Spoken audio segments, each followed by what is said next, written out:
আসসালামু আলাইকুম গাইস। তো আপনারা কেমন আছেন? আশা করি যে আপনারা ভালো আছেন। তো আমাদের পাশে থাকুন। তো দেখেন, আপনাদের জন্য এই ভিডিওতে নতুন একটা অপশন নিয়ে রয়েছি। তো ভিডিওটা শেষ পর্যন্ত দেখার জন্য অনুরোধ করা হলো।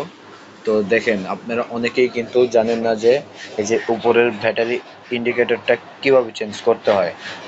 এটাতে অনেক সময় সাদা হয়ে থাকে, কিংবা অনেকজনে জানে না যে কিভাবে এটার পার্সেন্টেজ দেখা যায় বা কি আসা বিষয়ে, তা অনেকেই কিন্তু জানে না। তো আমরা এই ভিডিওতে দেখাই দেব যে আপনাদের কিভাবে ব্যাটারির পার্সেন্টেজ বের করে নেবেন আপনারা।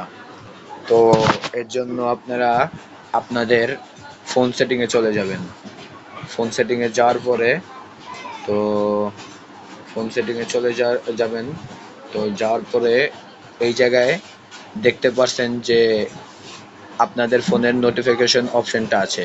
তো এই নোটিফিকেশন অপশনে চলে যাওয়ার পর, তো ক্লিক করে নেবেন। তো এই জায়গায় দেখতেছেন স্ট্যাটাস বার নামক একটা অপশন। তো এই এই স্ট্যাটাস বার নামক অপশনে ঢুকে আপনারা দেখতে পারবেন যে ব্যাটারি ইন্ডিকেটর নামক অপশনটা রয়েছে। এই যে ব্যাটারি ইন্ডিকেটর নামক অপশনটা, এটাতে ক্লিক করে নেবেন। ক্লিক করার পরে দেখেন আপনাদের সহজেই দেখিয়ে দেবে যে এটা ব্যাটারির কীভাবে পার্সেন্টেজ দেখিয়ে দেয়।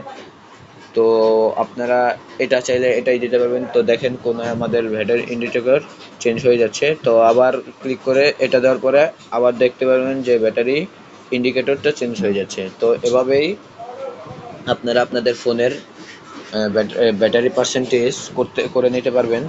তো আগামী ভিডিও পাওয়ার জন্য আপনারা আমাদের পাশে থাকুন। আর আমাদের চ্যানেলটি সাবস্ক্রাইব, ফলো, লাইক করে দেন। তো আসসালামু আলাইকুম। আমাদের ভিডিওটা এই পর্যন্তই।